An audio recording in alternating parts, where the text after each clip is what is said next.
Welcome to the Distillers Institute Podcast. I'm your host, Anne Gigney. I'll speak with experienced distillery owners who have launched and grown their own distilling business, and we'll share their wins, their successes, their challenges, and find out just what it takes to make a great distilling business. Hi, and welcome to the Distillers Institute Podcast. I'm Anne Gigney, and today we are talking to JimmyRum McPherson from JimmyRum down in the Mornington Peninsula. I have known James for close on 10 years, and today we'll explore what it took him to come up with the idea of creating, a unique rum distillery in Australia, the journey he went on to get there, including 70 distilleries he visited along the way, and how he's found success with his distillery. Looking forward to it. Ready to jump in. So today I'm joined by my good friend, Jimmy McPherson from JimmyRum. Hi, how are you today, James? Wonderful. Yeah, great to be talking to you. It's been a little while, but it's always wonderful to have a chat and talk all things distilling and whatever else we can come up with. That's it. Well, we've kind of been friends since you had I think you had a kernel of an idea before I joined the industry back in about 2014, 2015, but I think you were off on your big adventure about the same time. And I remember talking to you very early in the piece about how, rum was quite a new thing, except for, what us folks in Australia know to be Bundaberg rum. And you knew that you had quite a challenger ahead of you. So, thinking back all of that way, probably 10 years or so, tell us about how your idea of JimmyRum came about. Oh, it's like quite several things around, and I think a few people have heard it. It actually started out as a bit of a joke. So my background is not distilling in any way, shape or form. It was actually a marine engineer. Think of it like a ship's mechanic. I used to come in and out of Risdon down there in Hobart quite regularly. But at the time I was actually working out of dry docking in Singapore. And my company had lost its contract, so there was 360 people being made redundant, the entire company, and everyone asking you, where are you going to go, what are you going to do, what's going to happen? And after a month, I was just really, really sick of the question. So one day I said to somebody, you know what, I'm over this. I'm going to go and make rum when this all finishes up in about 6 months' time. And they all usually rolled around on the floor in hysterics and said, don't do it, you'll just drink all the profit. So they knew me quite well. And that was a good fun joke for probably the next 2 dry dockings. And then by the third one, I was in the lovely Karratha. And if you don't know where Karratha, it's right up in the northwest of the country there. If you don't like red dirt, there's plenty more red dirt. And I'm staying in a proper 1-star hotel with sort of stick to the carpet and grandma's duvet cover on the bed and all this sort of stuff. So it was quite quaint. And I'm about 2 o'clock in the morning trying to detune from a stupidly long day. And I'm sort of thinking, well, hang on a minute. I'm joking about this, but I can find craft breweries everywhere. I'm sitting here in Karratha drinking a craft beer, but I can't be in Sydney, Melbourne, Brisbane, Perth, any of these places. I don't think I've ever seen a craft spirit. And I'd seen a couple. I didn't know it. I'd seen Lock from down this way. I'd seen Starwood, but I hadn't really seen anything else. 4 Pillars at this stage was about 6 months old. So we're talking 10 years ago, 2015, Wayne. So out came Dr. Google, which is never a good thing at 2 o'clock in the morning. And I started researching, and then I found Hoochery Rum in Kununurra, craft distilling license number 1. Lark popped up. By then, actually, even 4 Pillars didn't really have a presence social media-wise or Google. But all of a sudden, all these distilleries started to pop up. And I thought, oh, you can do this in Australia. So my redundancy came through. I picked up a book. A lot of the time I call it the Swiss cheese effect. When you look back, there was probably about 15 things that had to line up to get me to end up where I am now. And like the book I picked up to read was the Distiller's Guide to Rum, was literally published 3 months earlier. So up until that point, there was never really a dedicated craft distilling book to rum. So it's really quite ironic how these things lined up. And I got a bit of a session. I popped down to Tassie. First distillery I ever walked into was Sullivan's Cove. Heather down there, it was her second week in the job. So she'd come out of the wine industry in Newcastle way and came rolling down, and I was being very cagey. I thought, oh no, I'm onto a good thing. I'm not telling anybody about this. I didn't know the industry back then, so I'm not going to tell anyone about rum. Or I want to do it. I can see an opening in the market. And in the end, I couldn't help myself at the end of the tour, and I said to Heather, oh, I'm thinking of rum, and the excitement was insane. So, and that's what opened me to this industry. It was, and I've seen it in Canada, I've seen it in the US, I've seen it in the Caribbean. Just people excited to be doing what they're passionate about. So, if anything, the industry sold me more than rum. It's true, isn't it? That level of excitement for the folks that actually, start on the journey and realize their dream can actually kind of come true. It's actually really tangible, isn't it? Very, very. Isabella was I'm trying to think of the distillery in Montreal I went to, one of the first ones overseas, and she was only the assistant distiller, and she spent 4 hours with me in the distillery, and you could just, her eyes glazed over every time she tasted her own product. It's just the passion there was insane, and I was besotted. I was lost by that stage. It was all over. I knew what I needed to do. So, yeah, just did a lot more research on searching what I liked and what I didn't like in the world of distilling, and came back and more or less pressed go. So, James, tell us a little bit about that road trip. I mean, we talk about the road trip in our planning course. One of the things we want folks to do is to go and see what other people are doing, see what they love about other people's distilleries and businesses, see what they don't like equally. Tell us about your road trip, because it was pretty insane from what I recollect of your telling of it. I might be exaggerating a little bit, but no, it was 70 distilleries in 3 months. So it started in Tassie with half a dozen down there. Then I had to go over to Perth, so I did 4 or 5 over there. And then I jumped on a plane. Montreal was the first down into New York State, through New York, which, believe it or not, at that time I was there, New York State distilling had only been allowed for 6 years. So it's a really new industry over there for them too. And then back up through Boston, and some are like privateer rum and that sort of stuff. Some of them were pure rum distilleries. A lot of them were just general distilleries, and everything from the 100-litre still in the corner of a shed all the way up to the Monte column stills that were sitting in some of the craft distilleries there. Then down 5 different islands in the Caribbean for different styles of rum, a little bit in the UK. And yeah, like I said, that research trip, I decided Australia needed to know better rum. And I shouldn't say that. Australia needed to know different styles of rum as well as the classics of the Bundys and Bacardis and Captain Morgans of the world. But it was just like, well, fine, I'm going to do it. I researched it and came back. And a lot of the things that I sort of say is, yes, rule number 1 is always talk to people. When you're starting a distillery, go and talk to as many people as you like. Get your timing a little right. Don't turn up to JimmyRum at 3 o'clock on a Saturday afternoon with 120 people in here, and I'm running tastings and want to have a deep and meaningful chat around waste distribution and stuff like that. It makes it a little difficult. If I've got the time, I'm more than happy to spend an hour with anybody. But it is just, you got to time a little bit. If you can email ahead, is wonderful. All of mine that through the States, everywhere, I tried to email ahead. Didn't always get a response. Small businesses are busy. They don't always get an answer, but it didn't stop me. I'd turn up. Privateer, for instance, I could never get a response from them. I turned up and I spent 4 hours with Maggie Campbell and her husband, and going through the whole process, just walking in the door, and away it went. So sometimes it's lucky, other times you get, yeah, not today. That's fine. You can't always win, but every one of them is more than willing to give me whatever advice or information they could give, which was handy overseas because I wasn't a threat to them in any way, shape or form. So they'd tell me all sorts of secrets. It was great. So behind you there, we can see part of your distillery. I've been to your lovely little spot. Yes. Down there on the Mornington Peninsula in Victoria.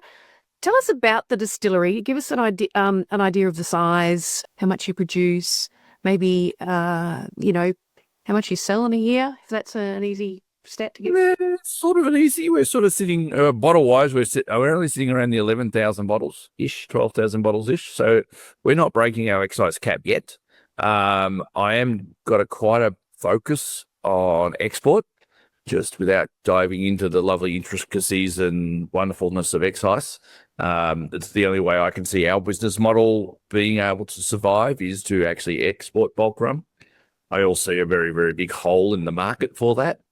So there is no bulk rum being exported out of not just Australia, but the whole of the Pacific. So that for us is an opening to get into some of the consumers of blended rums around the world. So we're very keen on that. In fact, we're expanding into it. But the distillery presently, we're about a 450 square metre shed. I'll just roll this around so you can have a bit of a look. That's the venue.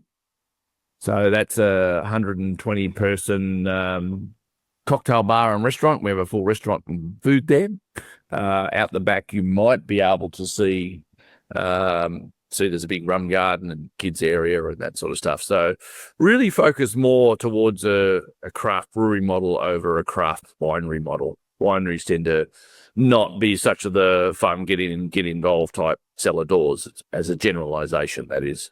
But whereas breweries are a bit more, good gastro food, come in, bring the kids, bring the family, bring the friends, which is really part of what rum's about. So you have created a lovely little community down there on the Mornington Peninsula, haven't you? Yeah, we've got a great little spot in here. So our little habitat here, we call it, Fermanagh Habitat's industrial state. 22 artisanal manufacturers have turned up here in the end. We're about the second biggest restaurant. But we've got a Bass and Flinders around the corner. So Holly is there with cognac and gin. We have a bit of an underground whiskey distillery that no one's supposed to know about, but they're churning away, getting their products into barrels before they release and become public. A couple of breweries, cideries, coffee roasters, 2 wineries. So, and then there's the greater region of the Mornington Peninsula with over 290 vineyards dotted around the whole place. So it's an awesome place to come and hang out. And we've got a few more distilleries that are outside our range with Chief Sons and Benny Abs and the likes. So it's a good little space to hang out. We're really community focused between us all. We're all trying to grow together rather than just grow as individuals. And that's what I love about my little community down here.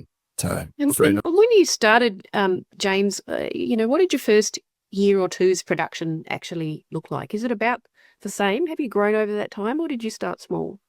We started small. To be honest, we had some big export deals that they were feeling it as well. So last year we were very heavy on production. They then halved their order. So we've actually been shut down for the last 9 months. We're only just getting back into production again now. So we haven't had it done a lot, but really we run about 3 days a week on average. And in the early days, obviously, we were frantically getting stuff in barrels. I bought containers of barrels, so I had to fill barrels.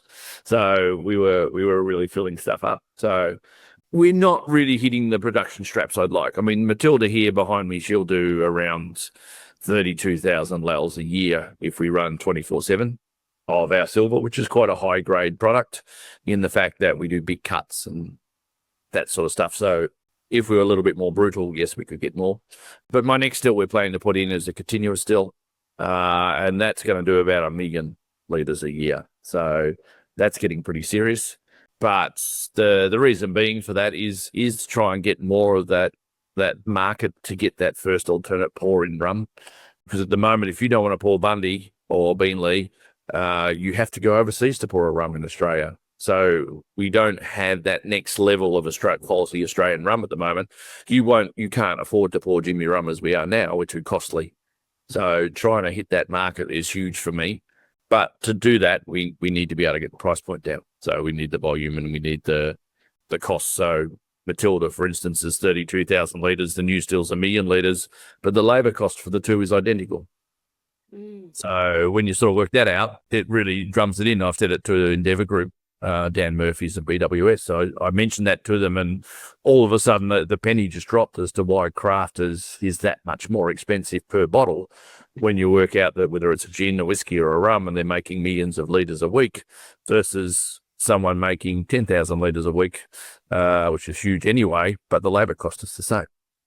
And one of the things I remember talking to you about, James, and this is a handy question for anyone thinking of producing rum in Australia, or actually anywhere.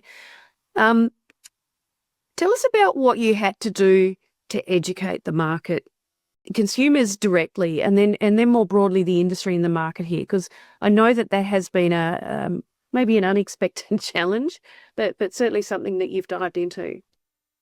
Look, I don't know, it wasn't so much unexpected. I always knew it was tough. That's probably not the toughest thing. The toughest thing I found is the revisit. When you get a bottle into a bar, it doesn't sell by itself even when it's in somebody else's bar. You need to have someone selling it for you. And then when they run out, if it's not critical to their system or to their bar, then they don't reorder it. You've got to go back and get it back on the shelf again. So it's a constant thing in the sales side of things. And there's ways we're doing around that. But no, rum is a lot better now in the last 6 years. So January will be 7 years we've been selling. And it's a lot easier, a lot well known now. In fact, Endeavour Group's Distilled magazine, I think the last 6 months, rum has been the top biggest improver over the last 3 or 4 times. Rum is growing. I mean, you sort of look back and you look at all the spirits that have boomed. Whiskey's always up there, but it's had some booms and it's still pretty solid. Gin's boomed and is just leveling itself out now. Vodka's had some fun in the sun as well. So tequila's boomed in the States, but I don't think it'll boom here. But rum's is definitely, it's on the up, and it's the one that, to me, has the most scope to improve. I mean, I'm a huge supporter. When I started, there was lucky to be 8 rum distilleries in the country. There's now over 50. So a lot of those are single barrel type stuff. There's probably still only about 8 to 10 that are dedicated to rum like me. But it's still, the more people, like all boats rise with the tide, the more people that are shouting about it, the more people that are made aware that it's different. I mean, I set myself the challenge of 10 people per day per event to convert them. So, oh no, I don't like rum. Excellent. You're my perfect customer. Yeah. You want to watch people take a step back. I told you I don't like what you make, and you're telling me I'm perfect. What's going on?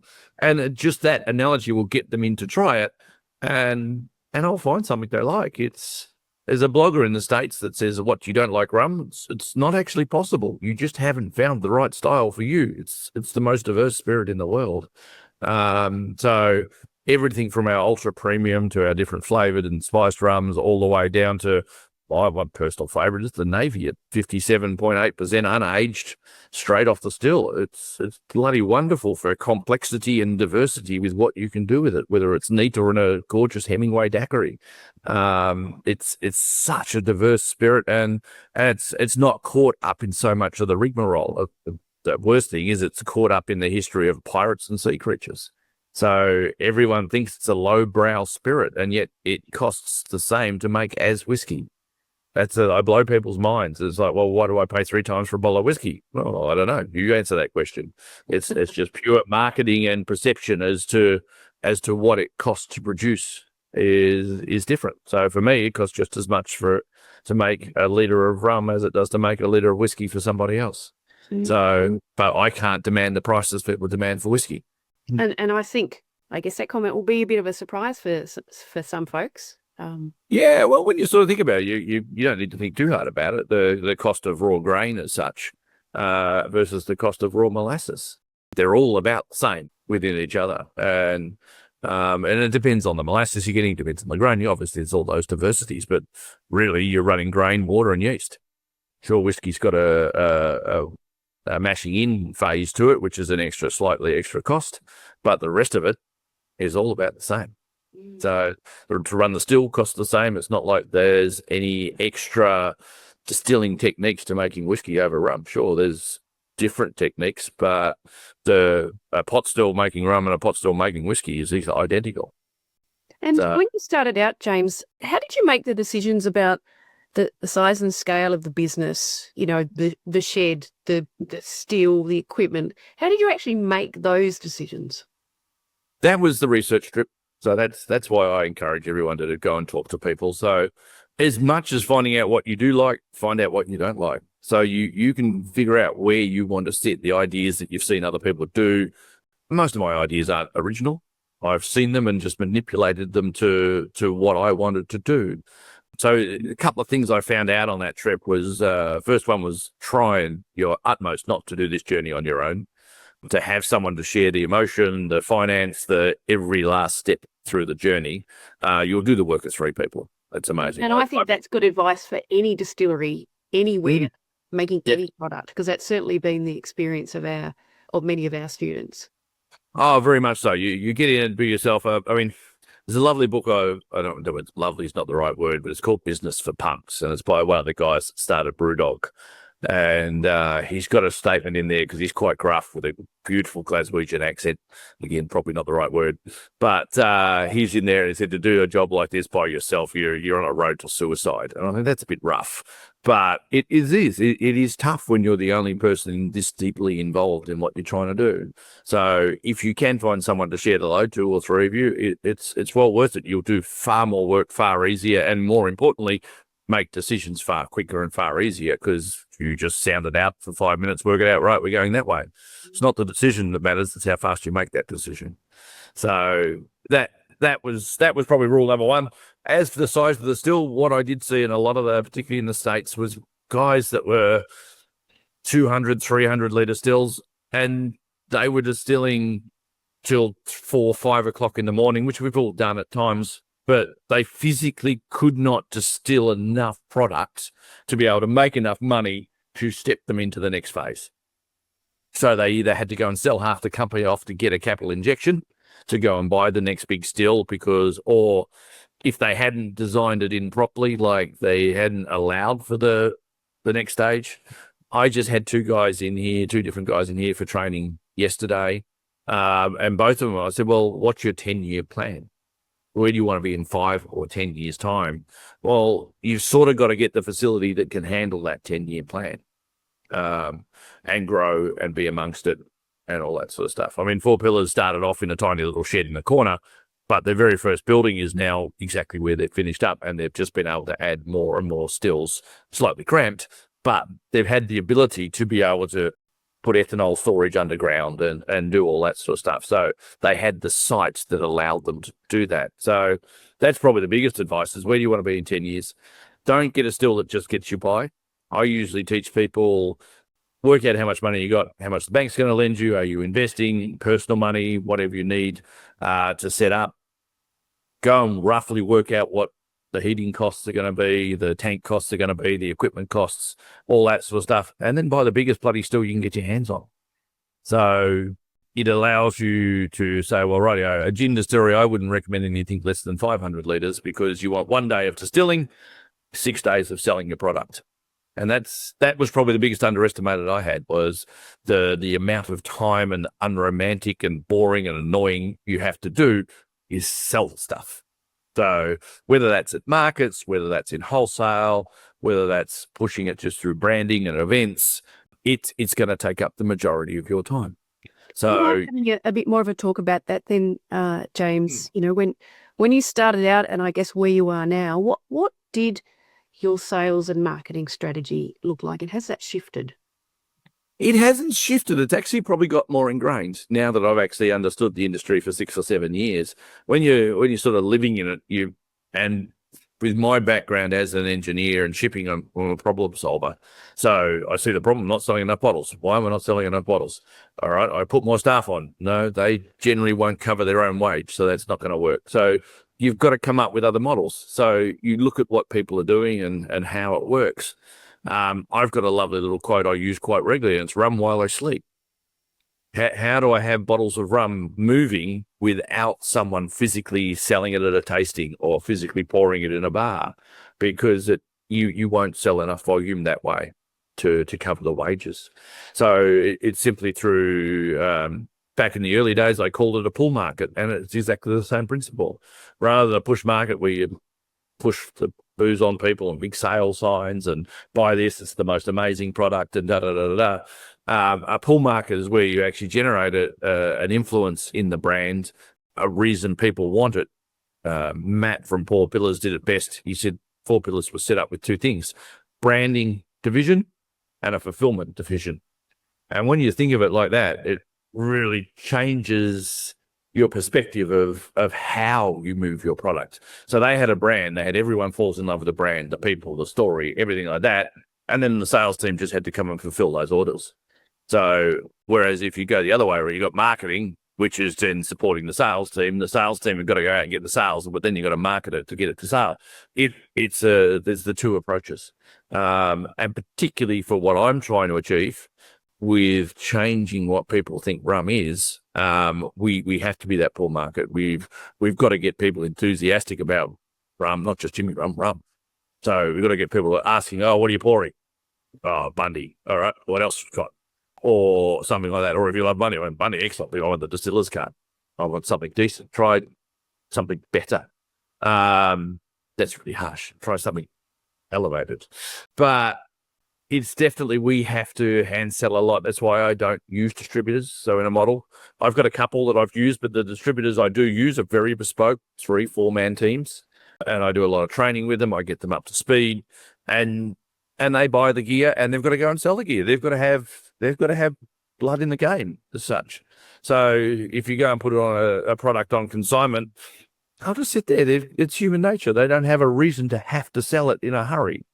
So unless you've got a really freaky person that's just, I've got to sell it and move it, it's not going to work. So you have to have people with skin in the game. I was just doing an export mission, and I won't put a name in here, but I watched him do a deal with Poland, and they came up and said, oh, we really only want 4 pallets. And I'm thinking, oh my God, 4 pallets. I'd kill for 4 pallets in all of Europe, but you're going 4 pallets into Poland. And he sort of slumped and said, oh, I'm really only taking container orders right now, which for anyone that doesn't know is 10 pallets. And there was lots of thinking on the Polish side for a second, and they just said, all right, fine. Oh, that's $350,000 sale. That's amazing. I mean, it had the stock, could handle it quite happily. Talking to him about it later, I was thinking about it. I said, well, that's amazing because you've actually just stretched them to buy that. So they're going to have to sell it in a hurry to pay for it. So they're going to go and get it into every bar they possibly can in Poland. And then it's actually going to sell better, so you're going to need more. So it was really quite a good thing in getting your distributors to make sure they are involved in selling the product as you are. So if you are going to use that distributor model, because trying to do your costings around that is pretty impressive too. So I've run 3 or 4 different business models in line together, and you can do it wonderfully with ChatGPT now and that sort of stuff for you. So right now, here's all my base. Here's the 3 different ways I want to sell it. Run 3 different cash flow models. It's pretty impressive the differences you have to do to sell just pure retail via a wholesaler or via a distributor. It's the volumes you have to do are immensely different. So it's well worth working it out for yourself anyway. We certainly talk about that a lot in our in our courses. Different models, with different pricing points, different discounts for different means of distribution. So for you, James, what's been the most successful, do you reckon, in terms of I don't know if we should be measuring it by moving product or increasing profit, but talk about maybe one or other. Increasing profit. Look, we haven't put prices up since we've started, mostly because the market is coming to us a little bit, even though excise has gone up by some 18% in that time. But as we've been coming up in volume, our percentage of overhead costs per bottle is coming down. So we're sort of able to maintain our price point presently.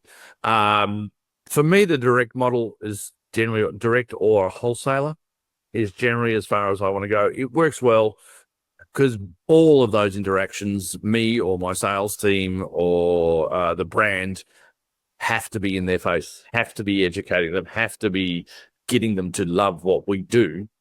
Otherwise not. If I go and give them to one a South Trade or something like that, I've done it where they'll go and get it in 50 venues. But it'll sit on that shelf because no one knows what it is, and unless I've got someone going in there to drink it, it won't move. Are you talking about cellar door, restaurant, and online, or are you talking about something else? No, when I say wholesale direct, is probably a bit more of a clarifier. So I walk down to the local pub and spruik it and sell it and get it on a cocktail mention and get it moving through that way. That's a direct where I deliver. I go and sell the product, and I go and hand deliver it, and I do the whole bit of the process, or one of my team does the whole bit of the process, which works very well. You can get the bar team on board, and they become more influenced, and you can run a competition, so you can sell the most JimmyRum that month, and it becomes a much more engaging process. And then they go and talk to their person to say, I had all this sort of stuff. And you can start creating a wave as such around your product. Whereas if you don't do that feedback and you don't do that education, they don't know, particularly in the gin market. Gin market's great to sell retail right now, but you've got a real hard work wholesale wise. There's so many out there, and I don't think it's all going to fall over. I think it's just everyone gets a little bit more regional. There's more craft breweries than gin producers, so they're surviving. So why can't the gin guys? But it is a tough one. If you want to go to the local bar and there's 15 gin distilleries in Melbourne around you, you've got to somehow find a way to be, point of difference for them to pour it. So that's tough, and the only way you can do that is with brand. So who we are, what we are. Even with our little collab for sales, we're now selling a region more than just individual rum, whiskey, and brandy distilleries. So it's easier to walk in a bar and say, well, why don't you buy into a region rather than just buy into one of us? So they get a feel-good feeling because they're supporting in the Mornington Peninsula region. They can spruik on their menu. Their customers love it. So it adds another angle to help them sell our product. So that's a wonderful segue actually to the next question I was going to ask you about place, so I know your place, and I know that you're just around the corner from a couple of other cool places that you named before.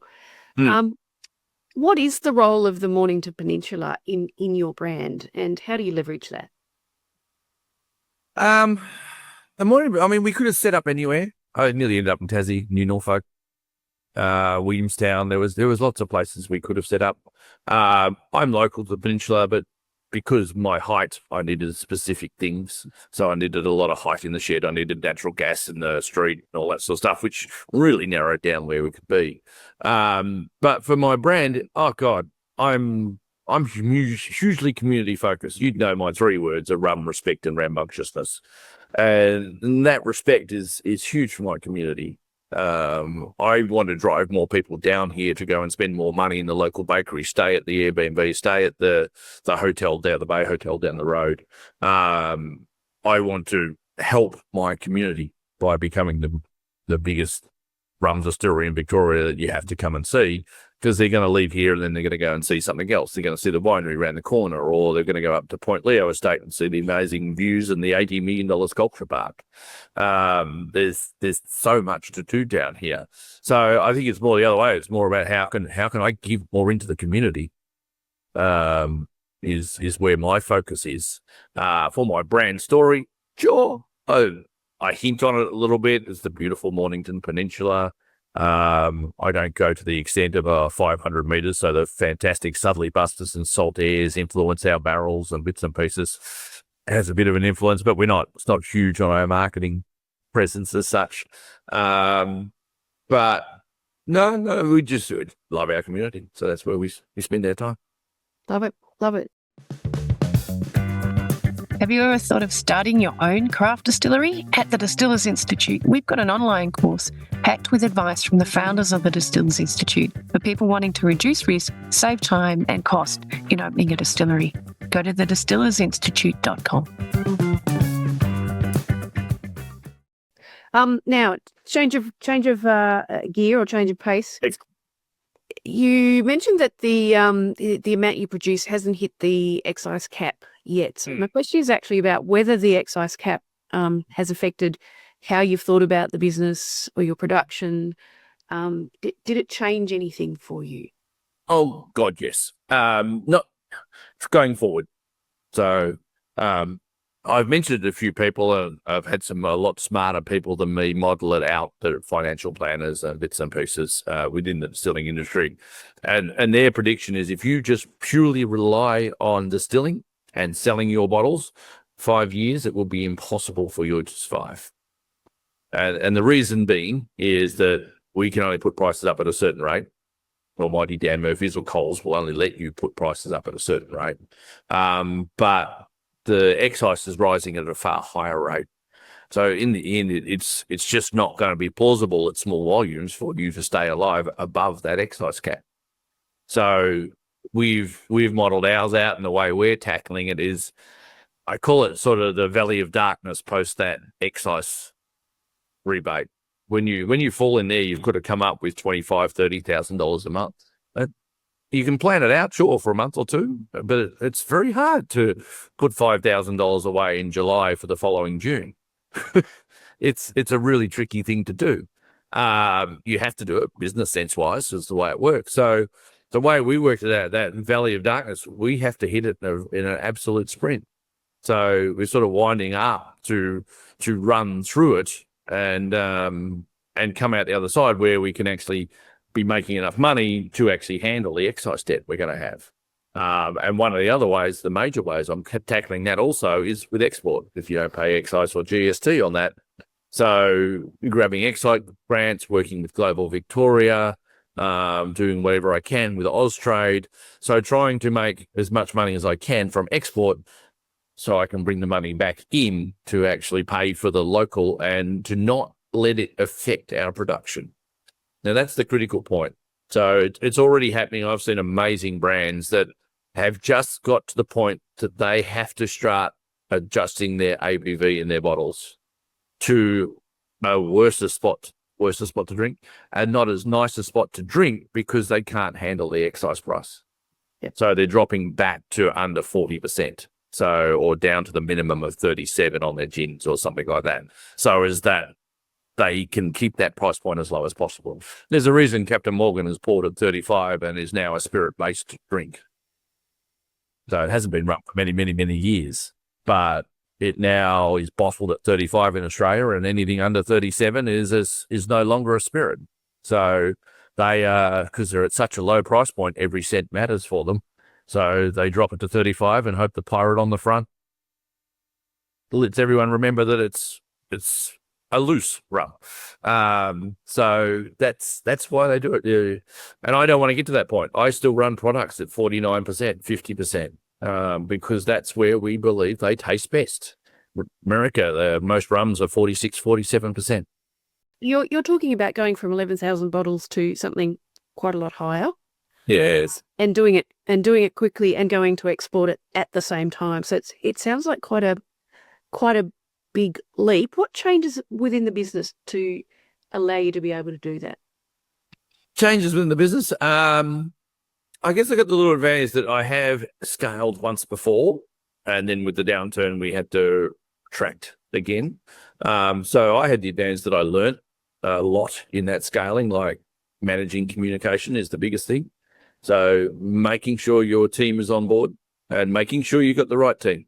So if someone wants to be insular within your team, it's not going to work, particularly a small business and you're stretching everybody to scale because you don't have $30 million behind you that will allow you to put all the good people on and suck it up for 12 months. You're scaling a small business where you've got no money to start with and you probably have no money at the end of it. But you need to be able to have your team on board and working really hard and towards that direction, all in unison. So within the business, it is just comms. Procedures is another one. So I come from a very procedure-heavy industry, and I let that slide in my early days because I did all my own distilling. So I was like, well, why am I writing a procedure for myself? Well, guess what happens? The first day you need to hire somebody, well, you now have to train them because you've got no procedures. So, well, not no procedures. I always had stuff. But it makes life easier when you've got systems in place for whether it's your bar staff, whether it's distilling, whether it's HR, and you've at least got a head start they can read and get on board. And it really speeds out that system of onboarding new people. As for the scaling up, yeah, a lot of that's going to be export, and bulk export. So the still doesn't have to run at that pace. The cost of buying a 30 barrel a week still versus 130 barrel a week still was a 5% difference. So it's like, well, I'd rather run for a week and shut down for 2 months and spend the rest of the time selling. And then we can build into it. Whereas if I put the smaller still in, you have to run 24/7. Well, you got all that labor going out, but you don't have the volume. So it was quite a strategic that actually my still producer put me on, particularly when they turned around and told me the cost difference. It's like, well, yeah, that makes sense. So that's what we do. But within the business, yeah, there's definitely some physical modifications to be done. It becomes a lot more when you're really small. Like when we started out, we were really not that focused on cost of goods. Sounds stupid, but the volume we're doing compared to the overheads of rent and excise and all that sort of stuff, the cost of the molasses really didn't make a blip on the thing. But when you start talking 1 million litres and 11,000 tons of molasses a week, it starts changing things. So you start focusing on ways to get that down, ways to get more efficient. I'm always very conscious of efficiencies in a physical sense of heat recovery and stuff like that. But to be able now, when you're doing those sort of volumes, you need every cent to work in your direction. And two questions then about that, James. One is the growth of the distillery, the scaling up. Is that on the site where you currently are? So that's the first question. Mm-hmm. And then the second question is, do you need to get investment to be able to do that growth? The answer is yes to both presently. First, on-site, yes, everything is designed for on-site. I've got another 8 years of lease here, 7-8 years of lease here.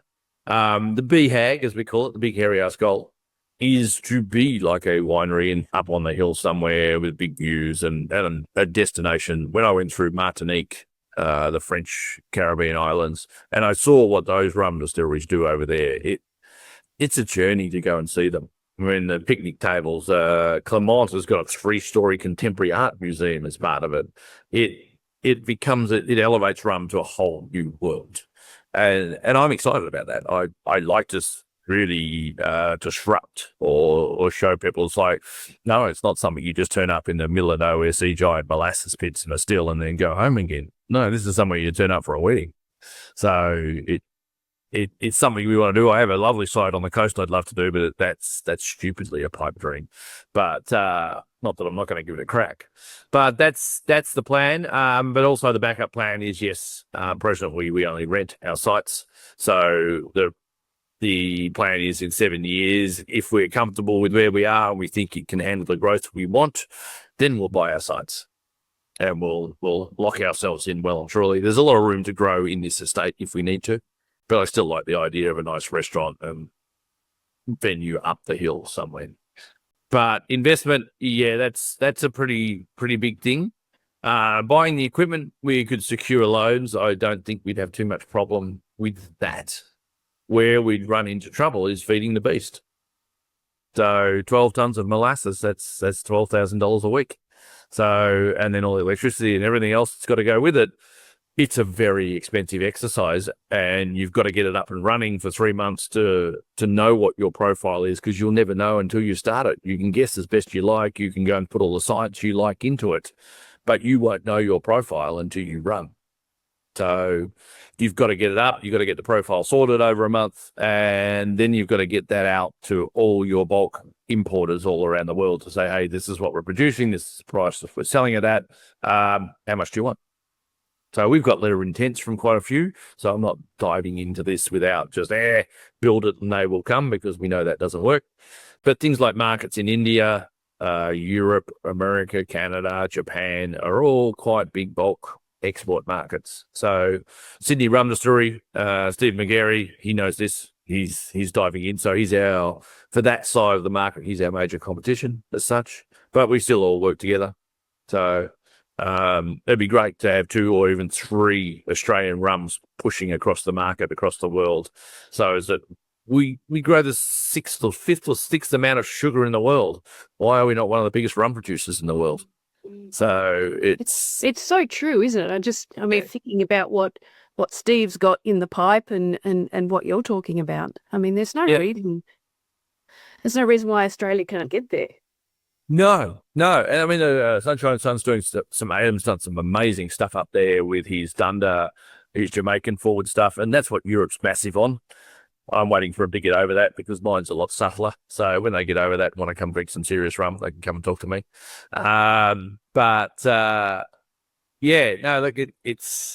It is the way forward. It's like I said, I need that volume also for things like RTDs. So I'm probably going to call every quarter for some people after far bigger volume than we can produce, because you cannot buy bulk, very, very hard to buy a bulk rum in Australia. So there's this whole room for contract distilling in there as well that we can't do, whether it's going into an RTD. I had an inquiry from New Zealand for, 20,000 lels a year to go into RTDs in New Zealand. It's the only country in the world that drinks more RTDs than we do per capita. So James, what's been your greatest challenge in the journey? Greatest challenge in the journey. There's probably a few of them. I think probably the best one is making sure you get your headspace right. I sent you a little quote from Steve Jobs there, and I love it. And I only discovered it recently. And he was in front of a panel, and they were asking him different questions and bits and pieces. And one of them was, well, what's your best recommendation for any small business, not just IT? And he turned around and said, well, passion. Because any sane person would give up after 5 minutes. So you've got to know what you want. You've got to believe in what you want, and you're going to fight for what you want, because you're going to hit hurdles. It's not going to be smooth sailing. I can guarantee you that. But shout about it, get amongst it, and move on. That's the mental health and the mental capacity and the grit and determination is probably the biggest thing I've learned. I had a lot of it anyway, but there's been a lot more to come. So you've just got to find ways to solve problems. That sounds like it's the same as the next question, which was the piece of advice. Keep well, going. it's a piece of advice. I've been hinting at that one. Don't do it by yourself. Talk to everybody. Buy the biggest possible still you can. Get its presence. Get your location. So, and the third one, the final one, the fifth one is when you're starting out, have a second form of income. Now, that second form of income be a full-time job. Rightio. I've spoken to so many distillers that started out as full-time jobs, working at nights, doing everything, and then eventually you get to a point, well, you can scale back or you can transition it completely and work it out. Or have, in case of some distilleries, have $20 million sitting behind you and have a crack. That's your second form of income. Or a venue. For us, our second form of income is the venue. So it's a craft brewery model. It started out about 85% of our revenue is the venue. So while we built the brand wholesale-wise. How many seats did you say the venue has? We're 120 seats, 120 people we can handle inside. We can probably, with exemptions, we can do probably 250, 300 outside and inside. Yeah. So and we can have some... How much of your product do you move in the venue, percentage-wise? Oh, I've never worked it out. It's probably only about a third. Probably only about a third, mostly because the venue's revenue comes from the food, it comes from all the other ingredients, the cocktails, et cetera, et cetera. And then that will, because we're massively seasonal. So we're on the Mornington Peninsula. 3 months of the year, we make 80% of our income. Yep. So it never used to be this way, but post-COVID, the peninsula hasn't recovered like it was before. So whereas we were 50-50 between sort of Yarra Valley and here, now it's about 20-80. So 80% of people go to the Yarra Valley, 20% comes out. And does the Mornington Peninsula do marketing of region? Do you get support through? Very much so. Very much so. But yeah, without sour grapes, we do cop a bit of a raw deal within the government's little pool of money they have for Visit Victoria now. And everyone knows that, but we've got one of the bigger regions and one of the least amount of monies. So Angela, my local regional tourism, she's bloody amazing. I mean, that girl has determination. She's one girl. There's very few people besides yourself as well that if I got a phone call for them, I'll answer it, because no matter what I'm doing, because I know there's something that needs to be spoken on the other end. And she's one of those. She'll have a corporate tour or a photographic opportunity or a new international mentor and training. We do quite a bit of focus on tourism. So just to bring tour buses through the venue, again, we're about educating rum. So bringing 40 people on a tour through here from America or wherever they want to come through to teach them about rum is a good little cash injection, but it's more the principle of getting them to understand different styles of rum. Yeah. I must say you've been 10 years or so I've known you've been incredibly generous from that point of view, not only to me but to other folks that we've had as students. So certainly for that. No, it's a pleasure. A couple of your extras were the ones I was teaching yesterday. So yeah. I'm going to ask you the sort of, if you close your eyes and you sit back and you think about, your favourite person, your favourite location and your favourite drink, what does that look like? Where are you hanging out? No, look, there's a couple of little things. I should say drinking beers with Jason after a hard day because he's listening in on me. He's now laughing at me. Yeah, right. No, look, for me, for having a nice little drink, it can be just as simple as on a couch with good company. So that's just sitting, relaxing, enjoying a spirit, the depth of it, whether it's people within the industry, whether it's friends. It's just enjoying the moment. Probably another couple of highlights. I love my sailing. So having one of our own premix cans after a hard day sailing and then banter and shooting the breeze after all the carnage of a heavy day sailing or something is just a nice moment. I guess I look at alcohol for adding to the moment rather than actually making the moment is what it is for me. The other one that sounds really strange, but one of my favourite times to have a drink is at the end of a tails run while distilling and enjoy a craft beer. Now, I make rum for a living, but I tell you, having a beer while watching the tails run out is a very cathartic experience. I love it, mate. And do you look? I'm not allowed to ask this, but do you have a favorite child? Do you have a favorite rum that you It's diverse. It's hard to say, leaving my own out, obviously, because it's so diverse. You're drinking it at different times. Like if I'm down a French style, a Rum JM is gorgeous. They're XO. I would crawl over hot coals to get another glass of that. Mount Gay has always buried in for sailing tradition. They're XO, very vanilla, and for quite a heavily commercial rum, it's tasty. What else? I'm just looking up my shelf. Privateer, because I love Yankee Campbell's amazing. And what Privateer rum does is fantastic for their styles, and they love they're putting the brand and how they got their export market out of the US up and running. So they're always up there as a favourite. Australian-wise, oh, God, what am I drinking now that I like? Devil's Thumb had a really nice white. Really enjoyed that. Bricks, a couple of their barrel finishes are bloody magnificent. What else? Solterra, Kelly, very small garage distillery, but her white and her oaks, which is her and I are the only two that do a virgin oak barrel, such as Winding Road do as well. Mark from Winding Road, he always makes magnificent stuff. So there's some amazing stuff out there to drink Australia-wise, but you've just got to dig a little deeper to find it. I like that. That's like the James McPherson encyclopedia of amazing drinks there for rum. Yeah, shameless little plug here for the Martini Whisperer in Canberra. He has the best registration of Australian rum distillers. So I think he's out of about 58 something now. So if you jump on his website, he's a rum drinker, but he doesn't portray it a lot. But he's more of a gin guy. But he loves researching rum, and it's the best list I have seen of rums produced in Australia. That's brilliant, and we love him. We love the Martini Whisperer. So happy plug for him as well. Just one question about your rums. You know, if you want to pick up one of your rums to drink, and I know you're talking about the right rum for the right occasion, but what is it? You know, which is the one that you love pouring? Without a doubt, it's always rum. I mean, that's the three principles of why we're here, is to show diversity of rum. You look at our range; we've got quite a diverse range now, and I'm only just scratching the surface. And then we're here to show premiumization of rum. So I can put a rum next to the best whiskies and the best cognacs in the world, and that's our goal. So that's what Rum's job is. So 2 years ago, it won the world's best rum in London from any age bracket off a hybrid still. So it's doing all right for a distillery at that time. Was only 3.5 years producing. It was pretty impressive.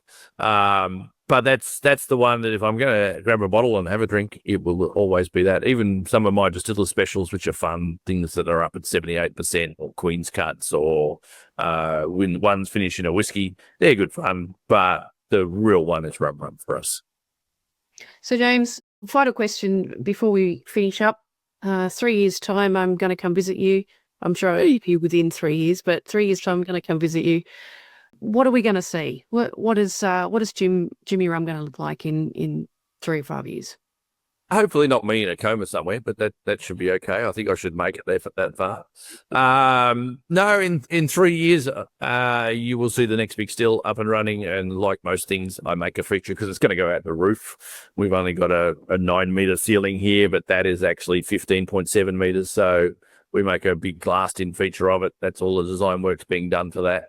The venue will have its second level on by then, and we'll be focusing a bit more on events. The outdoor area will be humming along, lots of live music, that sort of stuff. And that would be more or less what you will see customer facing as such. But in the background, we'll obviously have barrel houses and molasses storage and 50,000 litre fermenters and all that sort of stuff, working in a few other sheds. And hopefully within 3 years' time, you will see our white from our continuous still in most bars nationally. And then another 2 years from there, you'll start to see our rum as such, which is our lighter product to go into that first alternate pour market. So, but that's the aim for the next 5 years is to be that alternative. If you want to run a venue and you don't want to pour the basic of the basic or the cheapest of the cheap, you want to pour something with a bit of character, but you don't want it to hurt your wallet too much, then that's the target market for us. Brilliant. Fantastic vision there for the next couple of years from James McPherson from JimmyRum. If you are, of course, in Mornington Peninsula over the summer, get your butt down there. I've been there when things have been humming and had drinks and nibbles, so it is actually an awesome venue. I don't think what we're seeing here is actually doing it justice today, James, because it comes to life when there's people inside. So get your butt down there if you're down there. Thanks, James, so much for your time today, unpacking what's gone before and what's to come. Yeah. No, well, look, it's exciting times to come for everybody. I think we get through this little hump at the moment, and then things are going to go booming along. So I'm really looking forward to it. Fantastic. Thanks again, James. Hope everyone has enjoyed having a bit of a listen to James and hearing the JimmyRum story. We'll let you go now to do what comes next, and we'll put it again soon. All right. Thanks, Anne. See you, mate. Bye-bye. Bye. We're getting some great iTunes reviews for those listening. Please pop over to your podcast app and leave us a review.